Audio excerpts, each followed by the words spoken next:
Hello, everybody. Welcome back to another week, another shadowy new moon episode here at That Witch podcast. I'm Danny, that witch next door, your host, your guide, your mentor in all things magic, witchcraft, astrology, and business. And with me today, of course, Miss Ashley Michelle of StarSeedShadows. Hello, everybody. Happy Scorpio New Moon. I know, the Scorpio New Moon, darling. How I'm are ready you for it. feeling? Yeah, how are you feeling about this one? I really enjoy Scorpio's energy. Not gonna lie. Yeah, any way to kind of tap into, get into my power. Like when I think of Scorpio, I think of like digging my hands in the ground and like really feeling the vibration of the earth and knowing that like I'm making that because we're all connected. It's all one anyways. So I don't know, Scorpio has a knowing of its natural and innate power that I really, really admire. I love that description. And something about digging like your claws into the earth is so raw. And that's very Scorpio to me. Yeah. This is the sign where, we really learn and embrace our sexuality. Like really in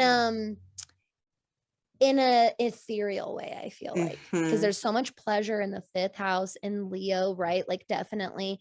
But 8th house and traditional Scorpio ruling there is that like intimacy, like taking pleasure and getting intimacy from it, which literally that's why Scorpio dark moon is so deep.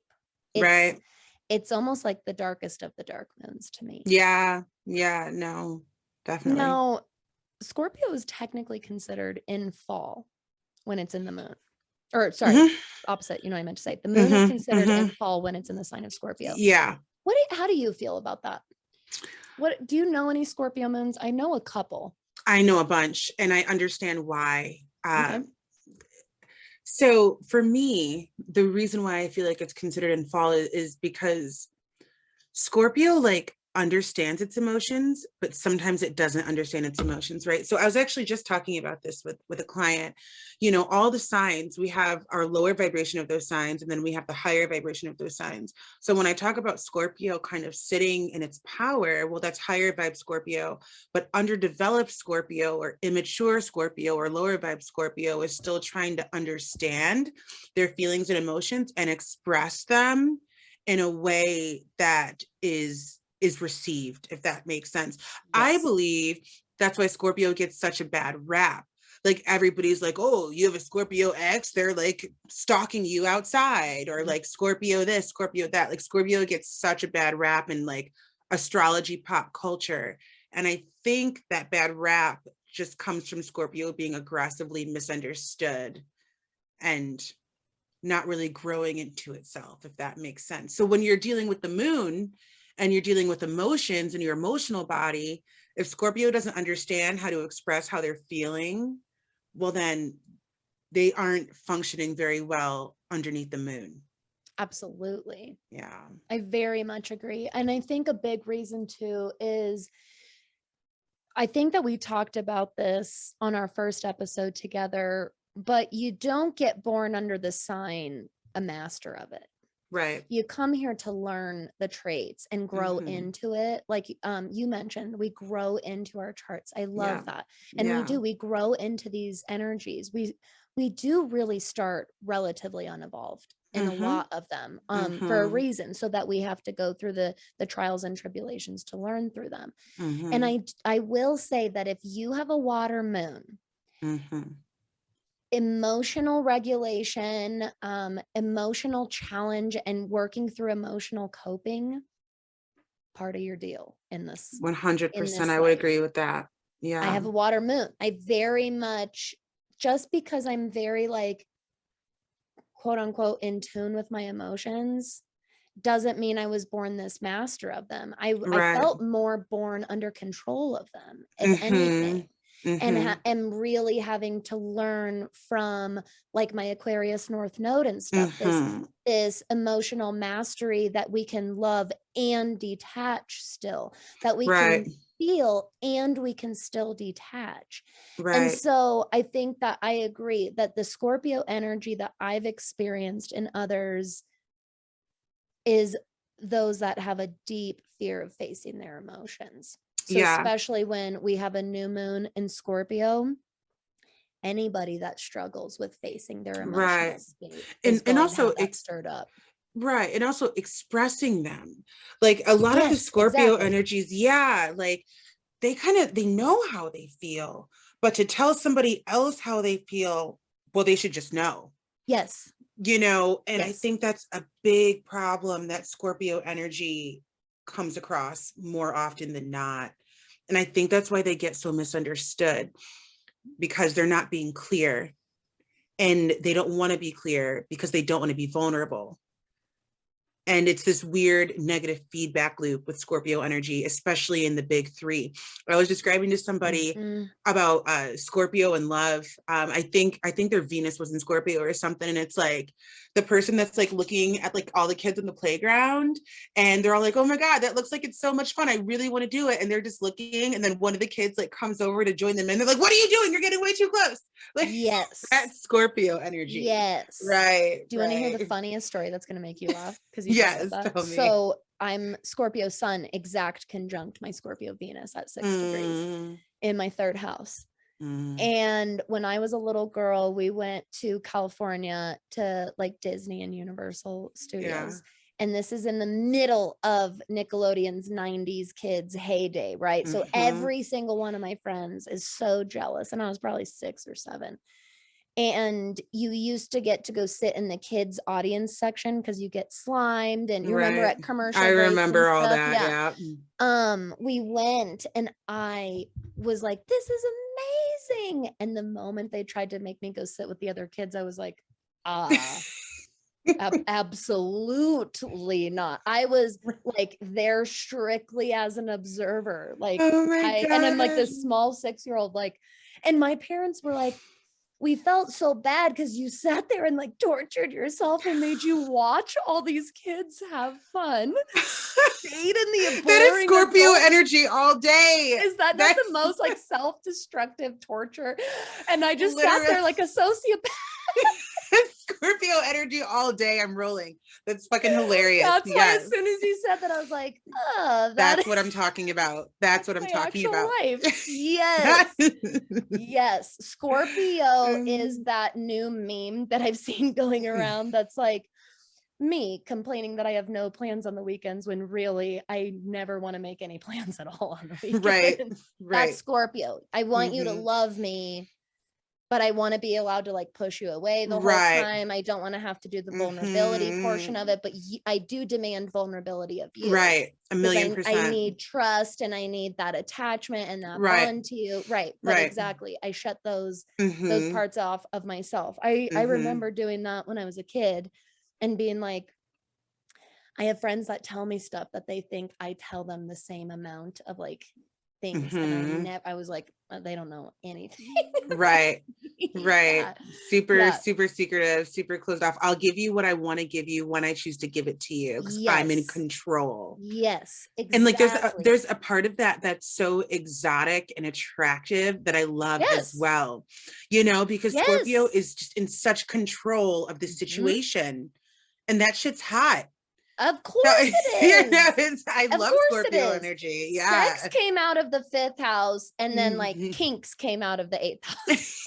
Fuck yes. Yes, I love that. That's where Scorpio comes.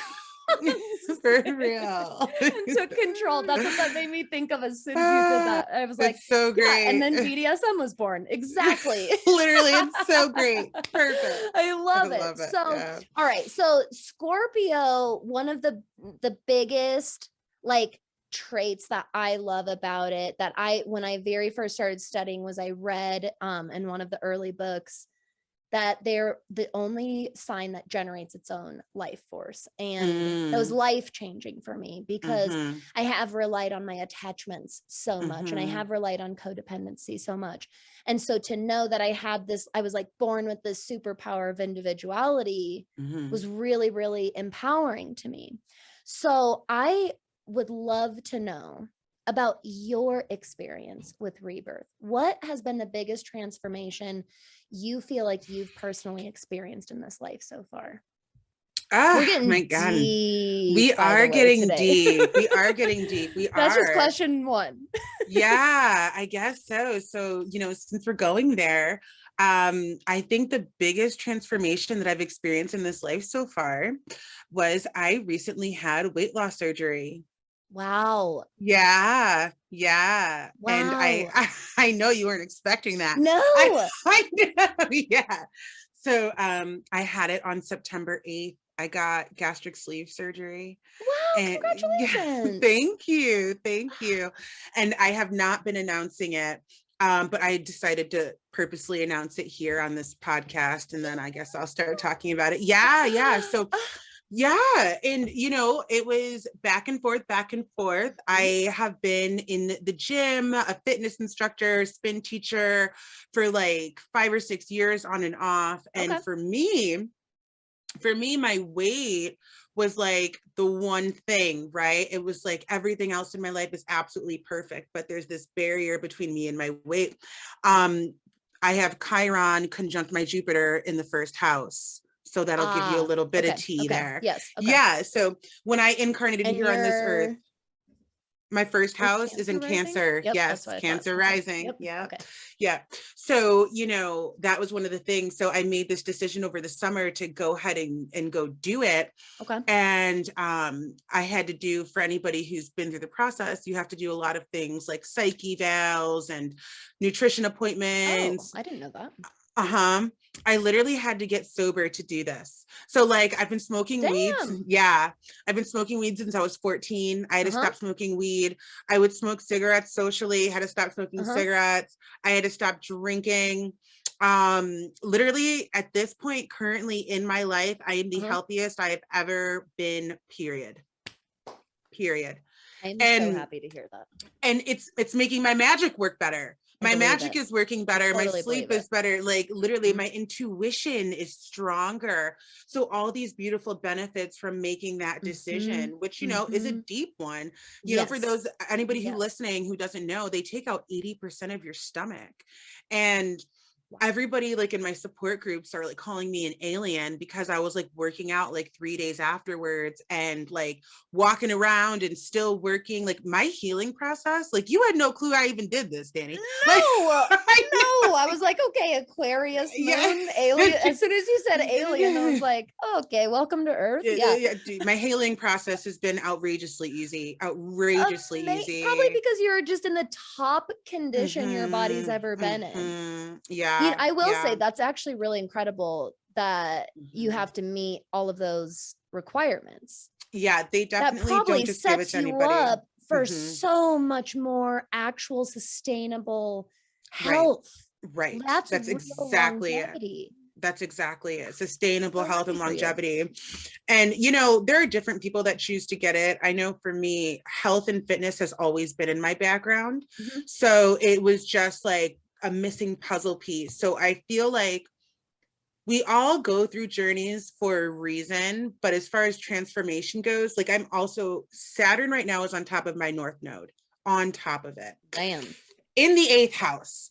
So, you know, there's tons of like transformation happening for me right now. And this guy, the sleeve, that has been the biggest one thus far in my life. Wow. Yeah, I'm crazy. So happy for you. Thank you so much. So happy for you. Thank you. So how are you feeling now? Do you feel like because you set yourself up with this really great foundation, did you kind of, now you're like, well, I probably will just keep not really drinking and like all of that? Yes. Yes. Like, so like I said, I've been a pot smoker since I was like 14. I was never like super heavy. Well, I was, but I'd probably say in the last 5 years, I was one of those at the end of the day, I smoke a bowl type people. Totally. So like now I'm not, and for a while, I remember over the summer, I'm like, I'm so sober, I feel stoned because like everybody's drinking, I'm not drinking, like I'm just fucking Yeah, sober. exactly. I think I did shrooms once over the summer, like I'm sober as fuck. So at this point, if it ain't broke, don't fix it. Totally. Yeah, like so with the sleeve now, any sort of alcohol, you get drunk like that. Like one shot of liquor and you are shit faced blowing over an 8%. Are you serious? Dead serious. Damn, I did not know that. Yeah. So like I'm a cheap date all around. LOL.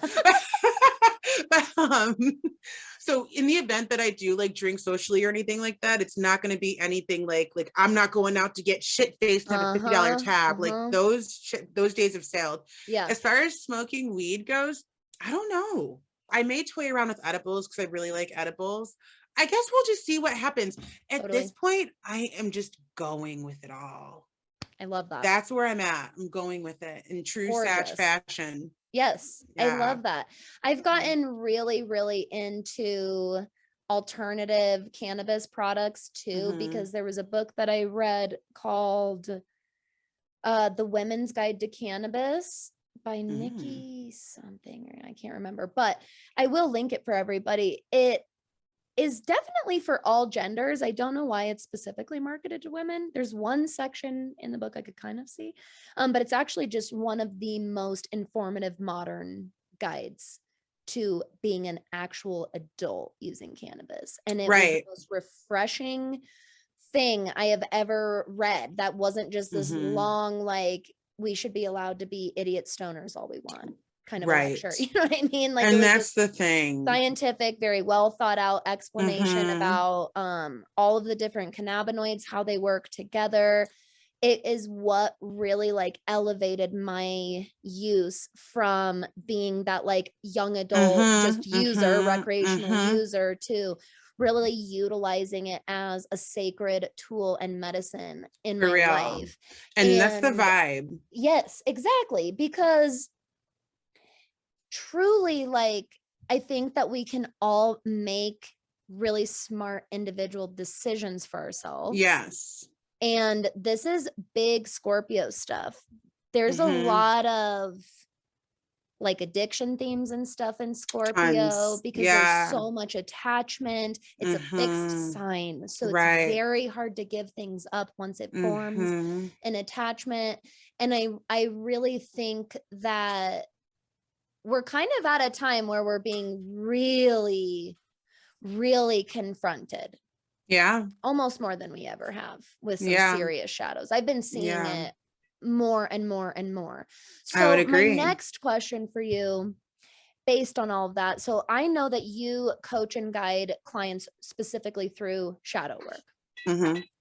What do you find is the most common challenge that you help your clients through? Like, do you notice that a large number of people you work with have experienced like similar kinds of trauma? Do they arrive to you at a similar state of mind, like at a spiritual awakening or on the cusp of one? Or do they require the same kind of like healing guidance for you? This could be even just recently, by the way. It could be in recent, whatever you like. Yeah. So definitely a layered question. So I will say my clients tend to come to me knowing and understanding that the way they are living is not it. Like they come to me knowing like nothing necessarily even has to be wrong or infinitely like bad in their lives, but they know that they could be doing more. They know that they should be doing more. They come to me wanting to develop their spiritual practice and to develop who they are spiritually and understand themselves more on an intuitive level. Now, with that being said, do they experience some similar traumas? Fuck yeah to that. Yeah, for sure. I've noticed a pattern in some of the trauma they've experienced, whether we're talking about rape, whether we're talking about molestation, whether we're talking about mommy and daddy issues, just not being fucking heard growing up, all of that under the sun. And some of them are just, it doesn't even have to be that deep, but they are understanding that the way that they are living is just not it. Like they aren't meeting their potential, and they recognize that what they're doing actively on a daily basis is not helping their progress or their progression forward. A lot of my clients come to me because they want to connect more with their guides and their ancestors. A lot of the themes, I would say, it's the negative self-talk. It's the limiting beliefs. People don't recognize saying, you know, I'm so stupid, or how fucked up my brain is, or da da da da da. Like, they truly do not fucking understand the power of their verbiage. And it high key drives me up a wall, you know, because it's like, babe, thought plus word plus action equals creation. Like, I feel like I'm just saying this all the time. Like, stop saying those things to yourself. Stop saying those things. And they say it like rolls off the tongue, the negative way they speak about themselves. It rolls off the tongue like it's easy, like it's cake. And I'm like, you know, and you wonder why you're here. Well, you're here, babe, because your thoughts plus your words plus your action equals creation. You are creating yourself as a stupid person. And that, I think, has been, out of all the themes in the spiritual community, for me, what I see the most is the lack of discipline around their speech.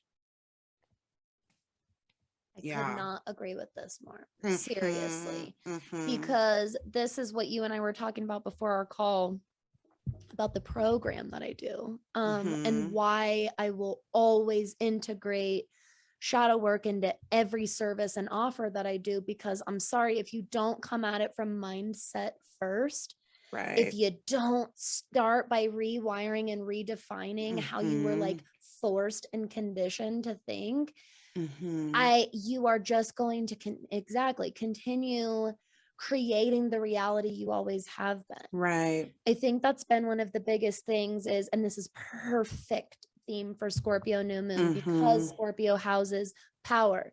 I feel like one of the biggest things I have to do is almost convince people of their power.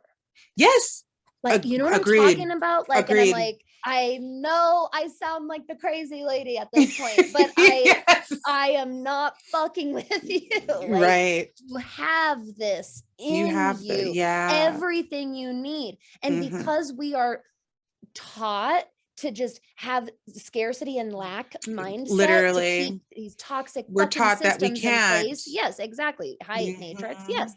We need to, there's a reason we need to be born thinking we need to depend on something. Right. When really we are born independent beings. Right. Right. And I do think that there's a reason why we're born as children and babies and infants, and we have to manually learn independence every life. I do think there's a reason for that. Yeah. But trying to convince people, I promise you already have everything that you need inside of you, without the pendulum, without the deck, without the me. Like the $300 crystal. Yes, I have. Yes, exactly. And I think that one of the biggest pieces of proof of this is the placebo effect, which is a literal scientific fact that we create our own reality through power of thought. Sure is. And you know what pisses me off, and I'm very excited to hop on my soapbox about this with you, is that people use placebo effect as a way to debunk manifestation. Oh my goodness. That's just the placebo effect. I'm like, fucking exactly, it's the placebo effect. And I your point is that happen with my mind. Literally. Yes. Isn't it funny? It's ridiculous. It's laughable how some people just don't want to acknowledge their greatness so bad. I know. It's insane. I know. There's really, you know, I've been talking a lot because I have been doing a lot of shadow work stuff and content creation lately. I've been talking a lot about all of these similar themes and facing your fears. And I think that we're really used to this fear of failure thing, but I really am I'm like getting even deeper with it with people. I'm like, I actually think you're afraid of succeeding more than failing, quite frankly. That's right. Because when somebody has to succeed, then they have to stay at that level. Yep. And I think people like freak out at that. Like, what if I can't? What if I can't stay at that level? The responsibility. They'd rather stay in their cubby, in their hole, doing what they've always been doing. But then that like part of them knows, or what I've always been doing is keeping me right here. So it's a negative feedback loop that people go through more often than they want to acknowledge, right? So I don't know. I think it takes a special sort of soul to really understand and like harness their greatness and really kind of realize, if I don't like it, then I can change it. Like that's it. If I don't like it, then I can change it. Thank you. We don't need to make it complicated. No. Just change it. Just change it. Placebo. That's a placebo. Right. Right here. Placebo effect. Change it. Yes. Right. I was just talking with a client earlier today, one of my favorite ever. And I was like, you literally have the power to choose to make every moment of your life sacred and magical, or to make every moment shit. You get to decide that. You get the freedom. You totally have the freedom to choose. Everything I do is shit, and everything I do brings me shit. You can do that. You can make the choice. I promise you have the freedom to make the choice to accept and claim your own power. Right. And accept that everything that you do can come from this sacred, intuitive, divine place. Right. All you have to do is choose it. And I think that's too simple. I think that's where people are like, I feel like there's a catch. What's the catch? People want to overcomplicate things. There is no catch. There's no catch. Nope. It's so crazy. It's the same thing with like working your magic, you know, like people are like, well, how do you do this spell? And how do you do that spell? However you want to do it. It's your magic. Yes. You know, it's going to work best when it's coming from you and you're not following it like it's like in a recipe book or something like that. You know, I'm a firm believer and I'm a firm preacher that like your magic is yours, like practice intuitively. What feels good to do, go there. What are you called to? What comes to you? I really have encountered this issue several times where I tell clients or audience members, I'm like, you know, my information I give out is vague and basic for a reason. Right. I will never come on here and give you this 26-step 40+ ingredient list ritual on how to call in your twin flame or something. No, listen, will I perform that for myself? Fuck yeah, I will. Yeah, I will like intuitively go through those motions, and if it turns out to be 26 steps and a million ingredients, like whatever, but I will allow my higher self and my spirit guides to work me and walk me through that. Exactly. But I don't know how to explain differently that I cannot create that for you. I will teach you how to open your mind. I can definitely teach you open-mindedness. I can definitely help build confidence, right? And help you work through imposter syndrome and listen to your intuition. Yes, exactly. It's funny that we're born with those negative self-dialogues, like you said, where we have to learn positive affirmation speaking. Right. Isn't that fascinating that we have to learn? Yeah. And like, you know, I would more so say that we're conditioned versus born. Yeah. Agreed. Like, no, correct. I think that's much more correct. Yes. And like the patriarchy has done a motherfucking number on us in general. Exactly. And it's disheartening to see the shape of where we're at as a collective when it comes to being guided by our intuition and being sure of ourselves. Most people are not sure of themselves on a regular basis. They're not sure of the decision next. They're not sure of what to do. They're not sure of themselves.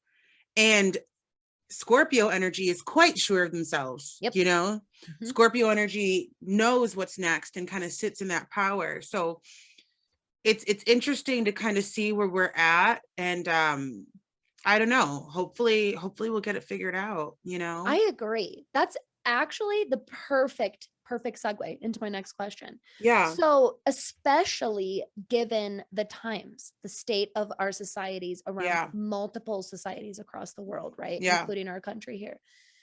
How do you, as a spiritual advisor and spiritual development coach, really guiding people through shadow work, how have you learned to navigate your own shadow journey while simultaneously guiding others? Like, what is that experience oh my God. With you? I love this.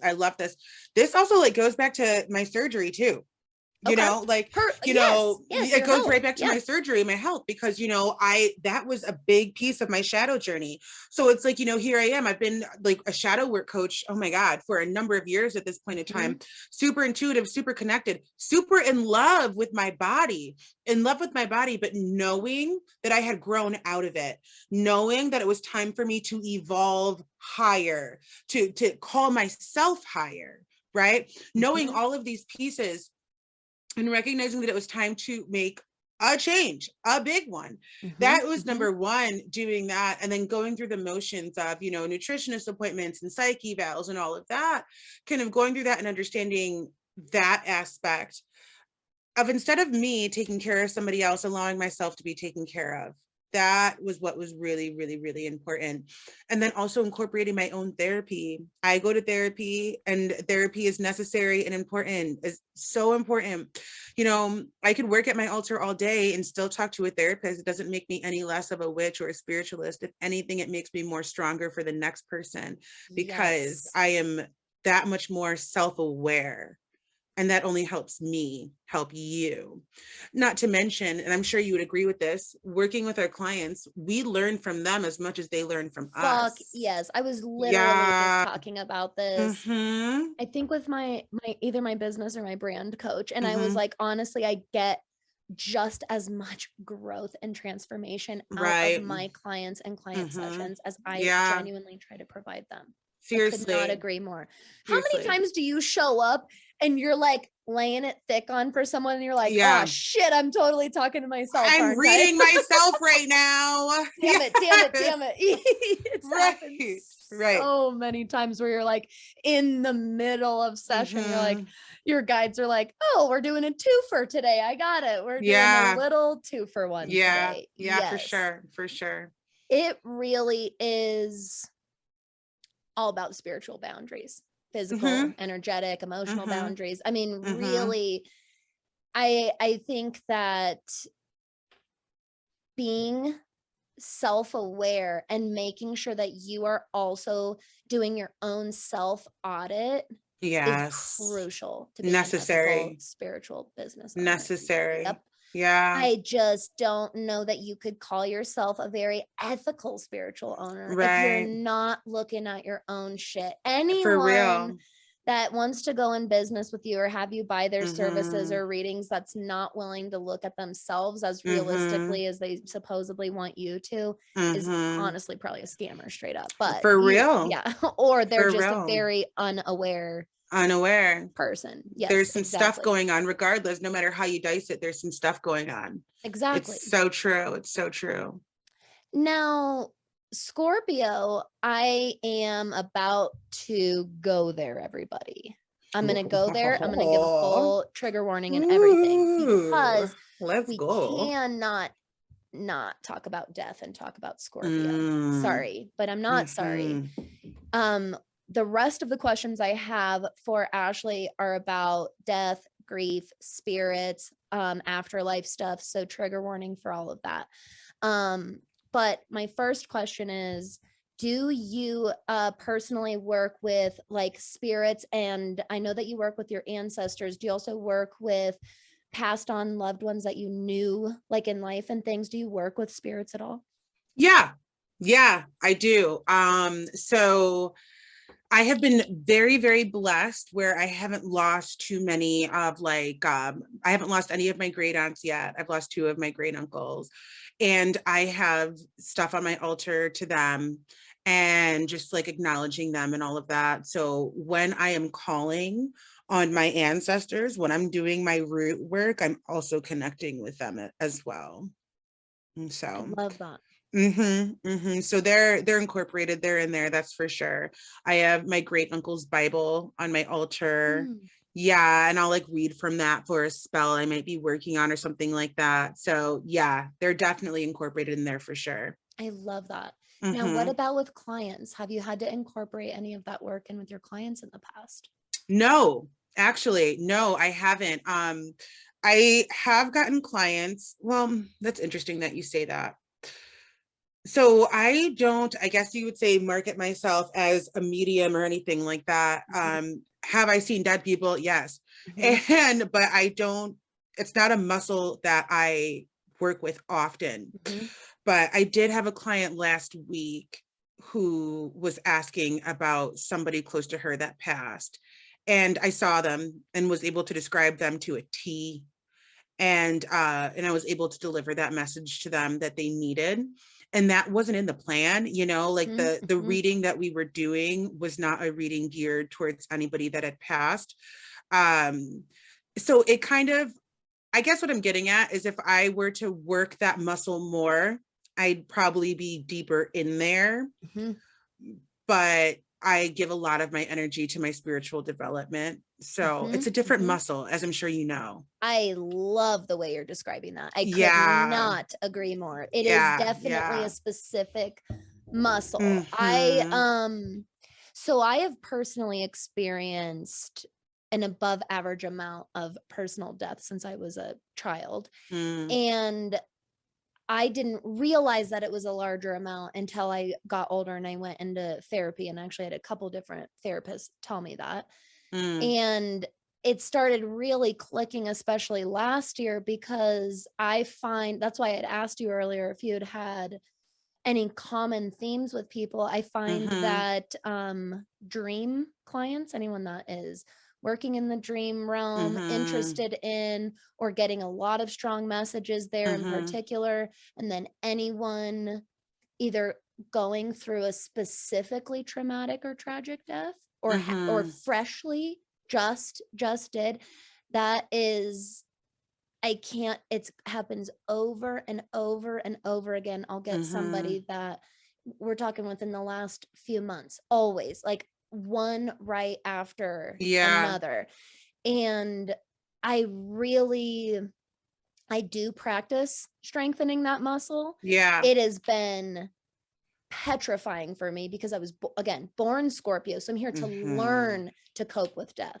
I did not come out feeling comfy there at all. I think there's a reason for my big Scorpio stellium. I think I have a lot of confrontation around death and rebirth. And your personal planets are in that stellium too, right? Mercury, Venus. Yep. Sun, Mercury, Venus, and Pluto, and they're all at my IC. So yeah, I know. But then I have the Pisces moon in the 8th, and then I have Chiron and Jupiter in the 12th in Cancer. Oh, hunty. And so it's a lot. It's so Chiron and Jupiter in the 12th in Cancer? Luckily Jupiter is in Leo, but it's in my 12th and it's right there. So Leo at least gives you, it's like, Spirit is like, we're not going to fuck you over too bad. We'll put it in Leo. But that's all you're going to get. Exactly. Jesus, that's description I ever heard. Yes, so we're not going to fuck you all the way. We will give it to you in Leo, still in the 12th. Right. Don't take it too easy on her. And we're still putting Chiron right there. Oh, right dude, there. Chiron and Jupiter together, as you know, I have Chiron and Jupiter together. It's just, it's a lot. It's very explosive. It's very explosive. And so I do realize why this theme is so attracted to me. Because of what you just said, I learned through these client experiences as well. So I actually have done quite a bit of death readings for people. Like they'll bring me the death certificate and we'll create a chart.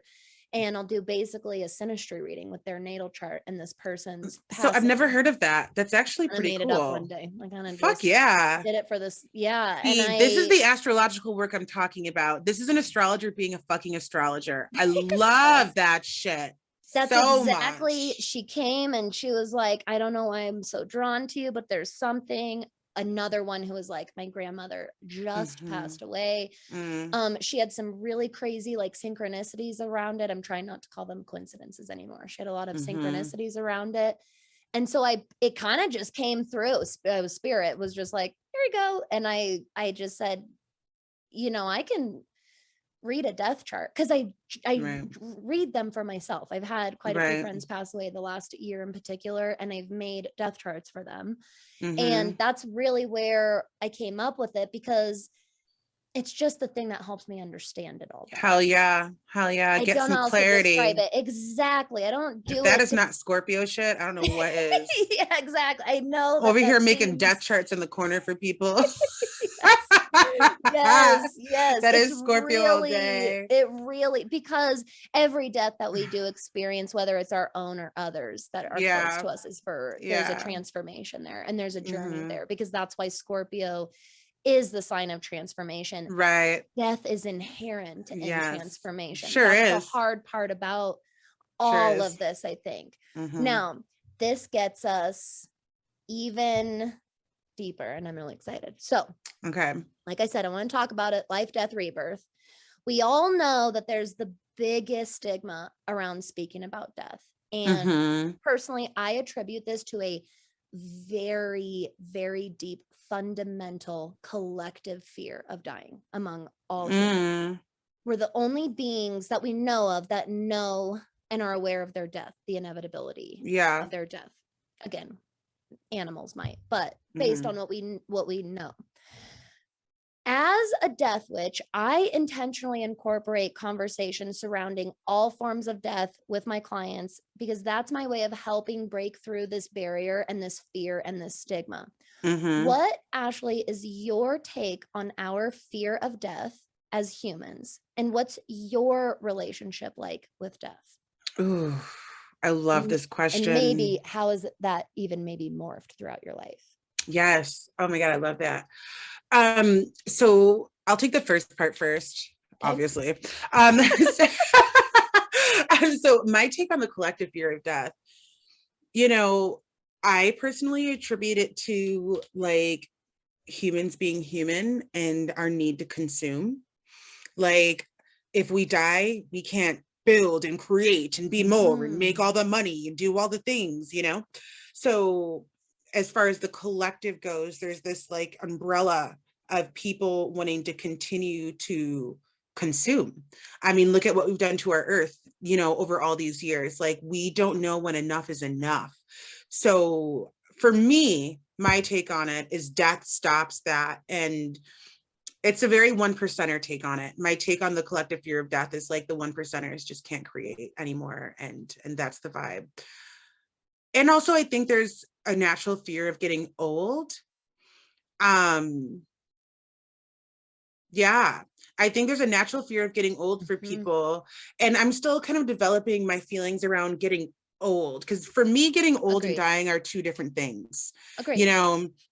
But I think as far as the collective fear of death, I think somewhere in there, people don't want to get old. They don't want to see themselves deteriorate. Now, as far as how I feel about death, I've always been fascinated by it. I've always been really intrigued by it. I've never really been scared of it. So I've had 2 NDEs in my life, both involving water. Scorpio season, really funny. My God. I have a stellium in Scorpio in the 5th. So Scorpio's in my 5th house. I have Mars. Okay. Yep. I've got Mars, Black Moon, Lilith, and Pluto in Scorpio in the 5th. Okay. And my first NDE, my grandpa, he had a farm out in Dansville. I live in upstate New York, and myself and my cousins, there were 11 of us in total. We would all go out there and we would go to the lake.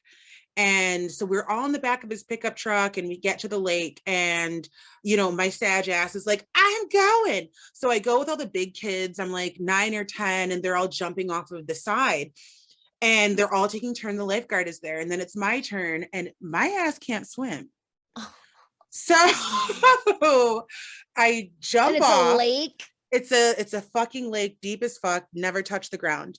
Yeah, this isn't a goddamn swimming pool. No, it's not a swimming pool. And I just remember being like, oh shit, this is like way deeper. And I remember it like it was yesterday. I'm like wailing my arms trying to get up there.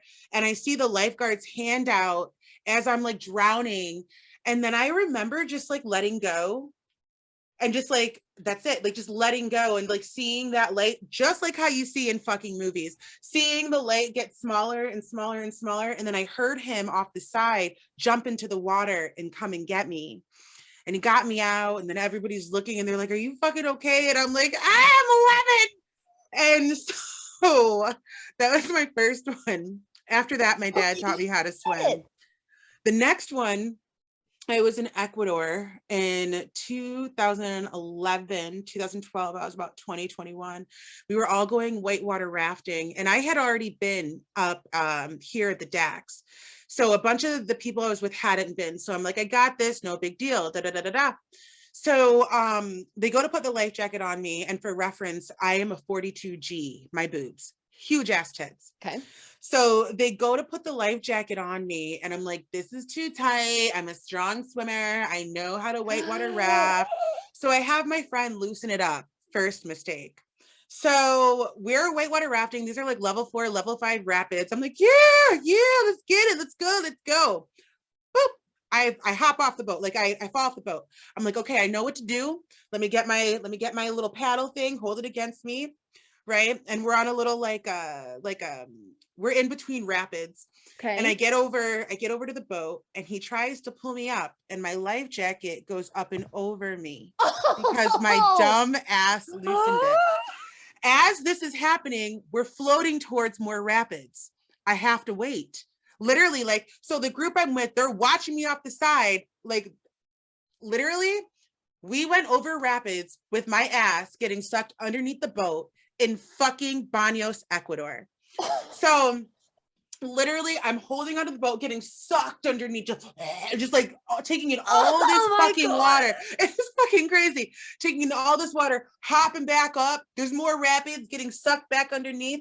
Same thing. I'm like, this water's about to take me. This is how I remember actively thinking, this is how I go. Just thinking that. Actively thinking, okay, this is it. This is what we're doing. Finally, we get to a calm spot, and they get me the fuck back on the goddamn boat. Let me tell you, I was so sick after drinking all that fucking water. Woo! Like for like 4 days, I was like so sick. I remember talking to my partner and telling him I'm going to put some lavender on my stomach, and if I'm still not feeling well when I wake up, I'm going to the hospital. I took like a 4-hour nap and woke up, and it finally had passed. Holy crap. But yeah, so, and it's so interesting because I still love water. I still love open water, still love the sea, still love the ocean. Whoa. I know, it's really fucking weird. It's weird. I will like jump off a boat into open water real quick.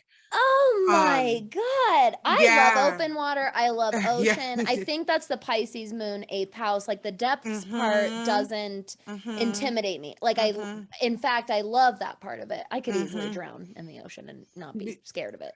I know that's so fucking twisted, but I'm serious. I know what you mean though. Whitewater rafting is one of my biggest, and I never would have known it was a fear, but we did it as like a staff team building thing when I was 17 or 18. That was one of the worst experiences. Dude, I love it. I think it's so fun. I do not know what it is. If it's because it's the Scorpio burden. Because I heard an astrologer once, I think it was Rick Levine on the Astrology Hub podcast. Yeah. Talk about Scorpio as fixed water being like whitewater rapids. That's the kind of fixed water. It's that high pressurized water. Yeah, I can see that. And as soon as he said that, I was like, I wonder if that's where that fear of, because nothing bad happened. I was fine. It was like a fine, normal, but I was so sore because I know you're tense anyways, but I was tense with pure fear the whole time. Like, see, that's pure, so interesting. Unadulterated fear. Yeah. And I have Cancer in the 1st house. So I think that may be why I still have such an affinity for water. I don't know. I respect it and I love it.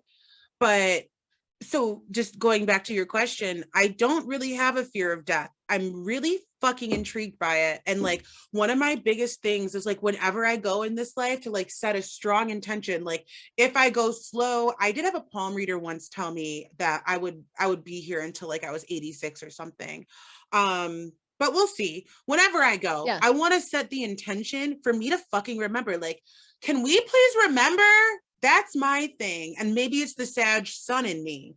I just want to know. Yeah. I see what you're saying. I see what you're saying. Yeah.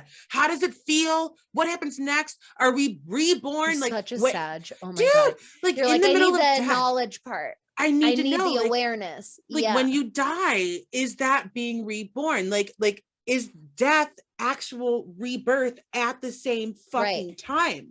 You're like, please don't wipe my memory when it happens. Please don't wipe my memory. I just want to know. Please, I just want to know. I want to know so bad, so bad. So yeah. I am blown away by these stories. That's first of all, your NDEs, which I've never heard. I love that, by the way. Yeah. Crazy. I know, I've right? experienced lots of death, people dying, and zero yeah, not on that for real. near-death experiences myself. I can't think of one off of the top of my head even. Yeah, at all. But a lot of it around me or people I know losing extremely close people. And so I think that's why I have the fear part as that well. Might be why, because I'm the opposite. Because I feel everyone's energy constantly about it. I'm like I feel like I'm in a state of grief more often than not.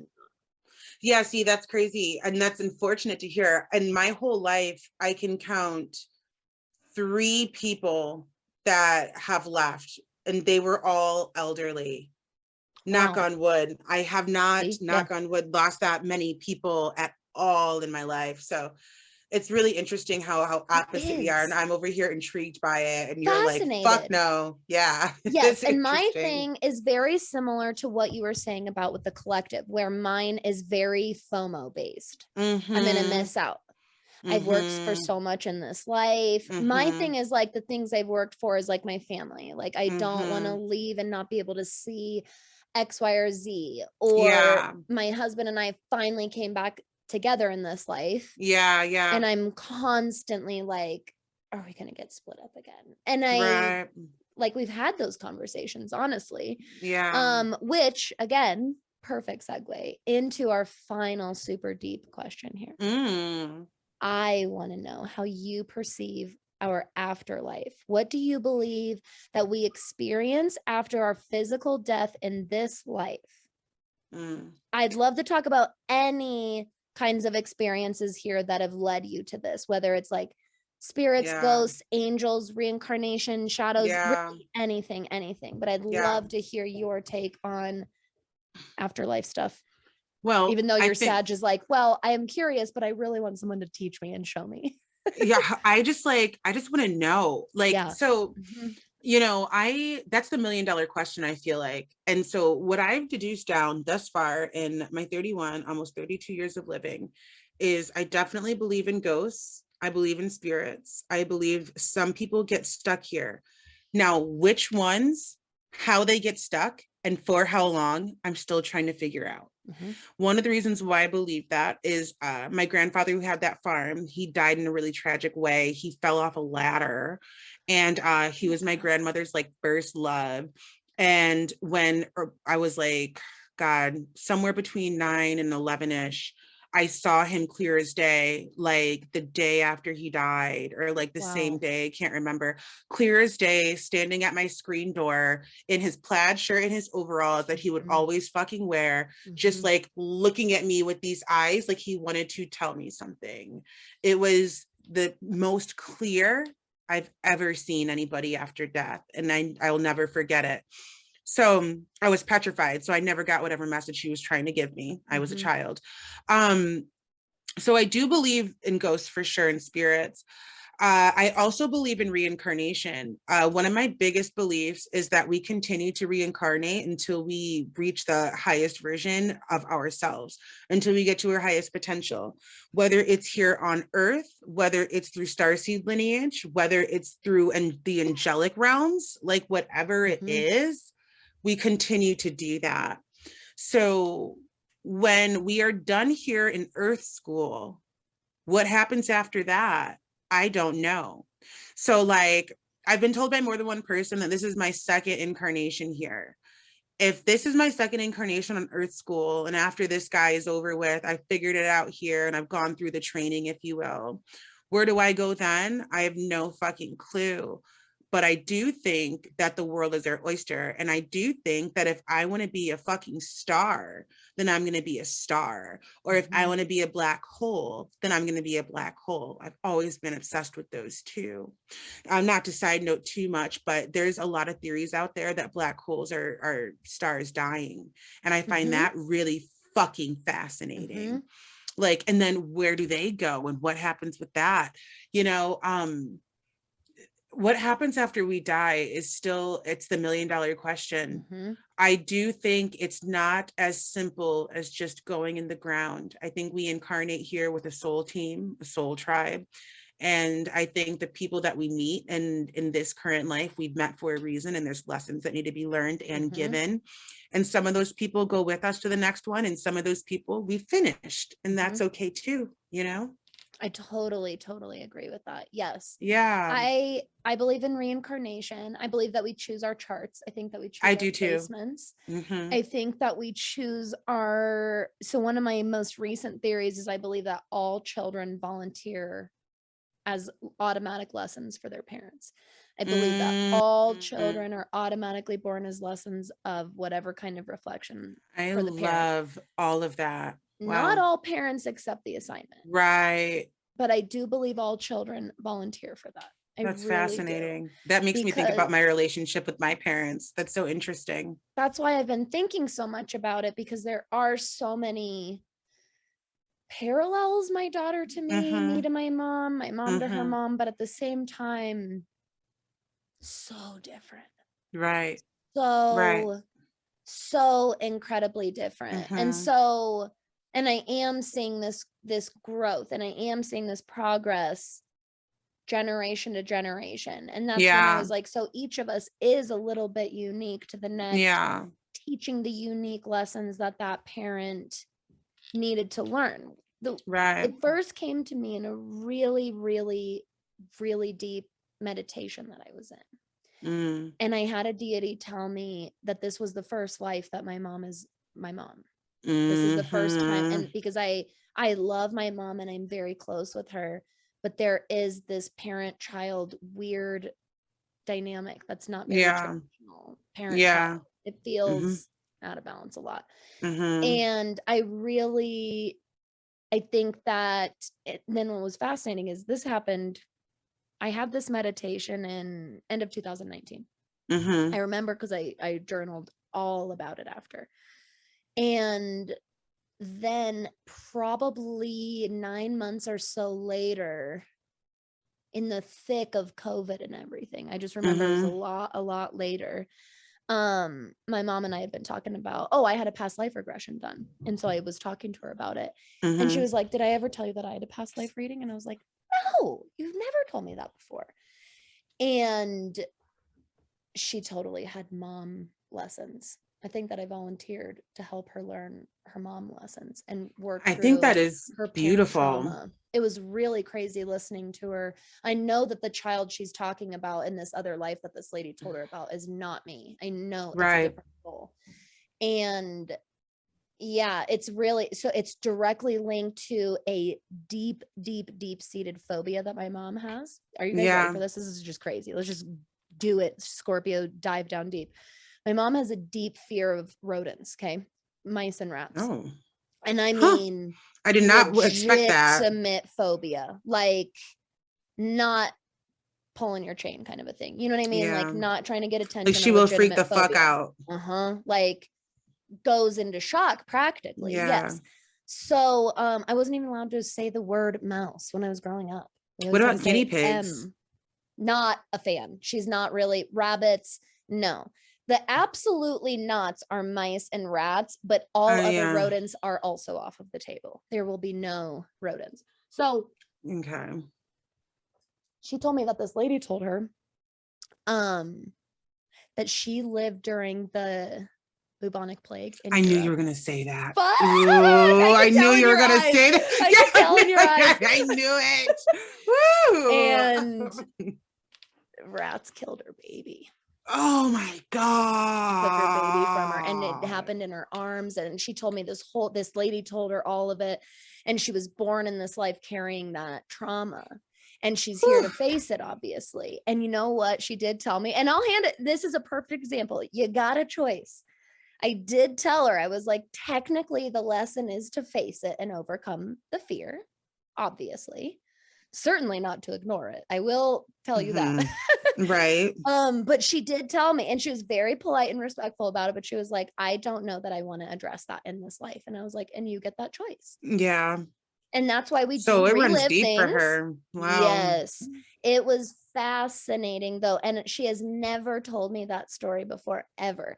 But I had this meditation months and months and months before this, where, and she and I had been kind of having some hard time communicating at the time. We've done a lot better since then, because I went to therapy and worked through a lot of this stuff with her. But because of that meditation, because the message I got.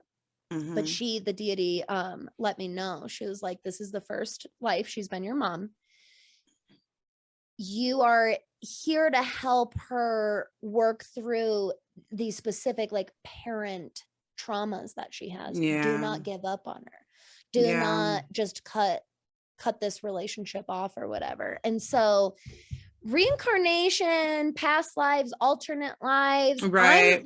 I cannot wait. In a couple episodes, I don't know if I'll do it in Sag New Moon or not, we'll see, but I want to start asking you some Akashic Records questions. Yes, like, the fucking records are amazing. Yes, and I don't know that much about them, quite honestly.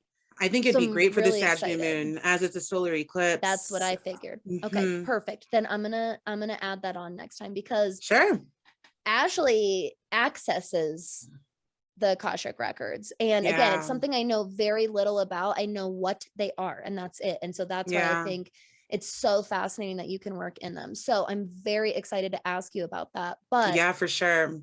Can I just thank you for coming on here and being so open with all of us? Oh my God, yes. I love doing this. It's the highlight of my month. Me too. I love this. This is so good. I love New Moon. I love like just talking about this stuff. And both of our like Aquarius North nodes are like, let's go there. Literally. Let's go there. Jumping off the cliff. Let's jump. Let's do a flip. Now, Ash, as of right now, so we're in the first week of November. Yes. Samhain and Halloween just ended. What are the current offers? What are you up to right now? Where can everyone follow you? How can we work with you right now? Yes. So you can follow me at StarSeedShadows everywhere. StarSeedShadows on TikTok, StarSeedShadows on IG. You can follow me on YouTube. The link will be in the show notes. I am doing one last launch of my spiritual development course. And if you are interested in that, check me out on IG. I'm doing a seminar called Healing the Healer Within You, the 4 Pathways to Prosperity. That is a free seminar, and that will be offered on the 1111 portal, Lionsgate. Ooh. So yeah, so there's a few things. So the 2 things are the free seminar. Like I said, the link to sign up for that is on my IG.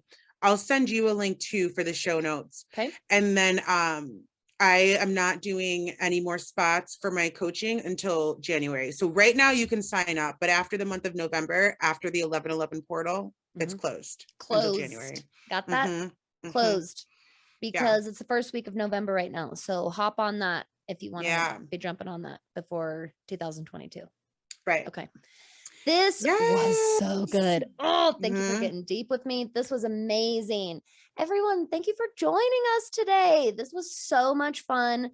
Make sure that you go support Ashley, show her all the love. Don't forget to go rate and review the show, share it with everybody so that they can hear all of this Scorpio shadowy goodness. And until next time, everyone, stay magical out there. Bye.